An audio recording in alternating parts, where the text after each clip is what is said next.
Change will not come if we wait for some other person or some other time. We are the ones we've been waiting for. We are the change that we seek.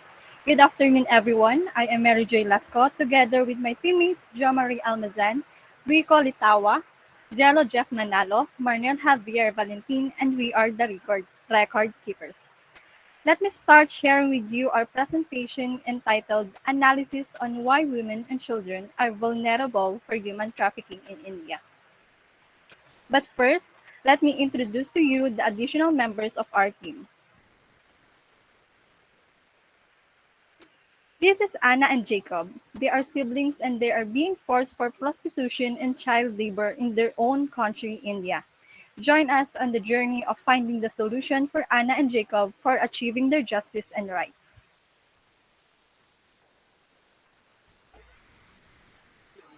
Guided by the United Nations Sustainable Development Goals, our objective is to determine the variables why women and children are prone to human trafficking. Next, to determine the roots of human trafficking in India, and last is to raise awareness regarding human trafficking and how to create a solution to prevent it. We believe that with this solution, SDG 1, which is no poverty, and SDG 16, peace, justice, and strong institutions will be achieved. Problem: Women and children are vulnerable for human trafficking in India. Problem: Despite being the world's largest democratic republic, India suffers from the widespread poverty and lack of sufficient education, leading to slow of human rights and violation, particularly against women and girls. Ladies and gentlemen, fellow my presenters, join us on our journey to find out the solution on why women, children, and vulnerable for human trafficking in India. Human trafficking victims' influence on global peace and security continue to grow. It disrupts the economy and puts all countries, including India, at risk. This study aims to discover the primary causes of human trafficking and why children and women are the most vulnerable victims by investigating the datasets that has been gathered. In Figure 1, it shows the age comparison of male and female victims, which contains the maximum value of victims, which is separated according to their gender and age. As you can see, female victims over the age of 18 have the highest number of victims, totaling of 875 persons. In comparison, there were 636 male victims, all whom were under the age of 18 years old. In this slide, this figure shows the side-by-side comparison of the average number of victims based on their age. Figure 2 shows the female victims over the age of 18, which is the highest percentage of the victims when compared to the victims under the age of 18. Figure 2.1 reveals that the majority of the male victims are under the age of 18, indicating that they are minor. There are more female victims above the age of 18 than male victims, but there are also more male victims under the age of 18 than female victims.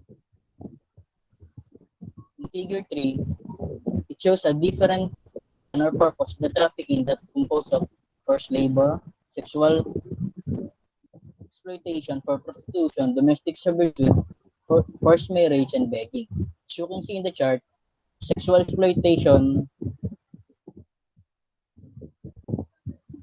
which is 53.6%, is the most common reason of the human trafficking and takes the bigger portion of the pie. According to the United Nations of the Office on Drugs and Crimes 2000 reports, the most common reason for the human trafficking is sexual exploitation, which is primarily affects women and girls. The next common reason is forced labor, which is 29.4%. According to the Protocol to Prevent, Suppress, and Punish Human Trafficking in Persons, particularly to women and children, the majority of victims are still women, children, men, and now account for a bigger proportion of total victims than we did a decade ago. Between year 2012 and 2014, around 4 out of every 10 victims were trafficked for forced labor, with men accounting for 63% of the victims. Lastly, the least common purpose of the trafficking is begging, which is 1.8%. Figure 4, it shows the male and female victims of sex exploitation, which is the most common purpose of trafficking. Up to year 2018, the proportion of female victims who were sexually exploited has progressively dropped, while the number of male victims has increased. In figure 5, it shows the male and female victims who are children are forced to work against their will. Wait, male victims are decreasing in year 2018 and female victims are slightly increased. It is stated to the protocol to prevent, suppress, and punish human trafficking in persons, particularly to women and children, that male victims of forced labor are accounted for 63% of the victims between year 2012 and 2014, which is likely similar to the line chart. It is also stated in figure 2.1 that the majority of the male victims are under the age of 18. In the next figure, it shows how the trafficker used their victims according to their needs. The methods of control employed by the traffickers and male and female victims are shown in figure 6 and 7. While male and female victims were subjected to similar forms of abuse, female victims are more vulnerable to psychological, physical, and sexual assault. Figure 7, false promises and labor-related practices such as withholding wages and excessive working hours are routinely used to control male victims of human trafficking. All of the findings shows that a majority of the trafficked males were victims of labor exploitation, whereas the majority of the female victims were victims of sexual exploitation.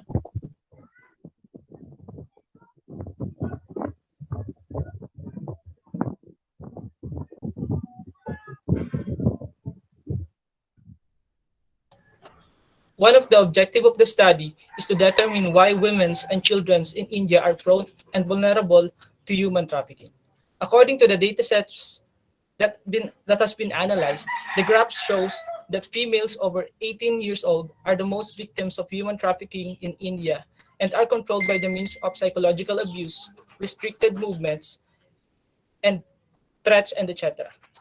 While a large number of males under 18 years old who are children are trafficked and are being controlled by the means of false promises, taken earnings, psychological abuse, and etc. And most of the cases of human trafficking in India involving women and children are being used for sexual and labor exploitation purposes. Therefore, the proponents found out that the women's and children's bodies are vulnerable to human trafficking because they can be easily controlled and used for the most common purposes, which are sexual and labor exploitation.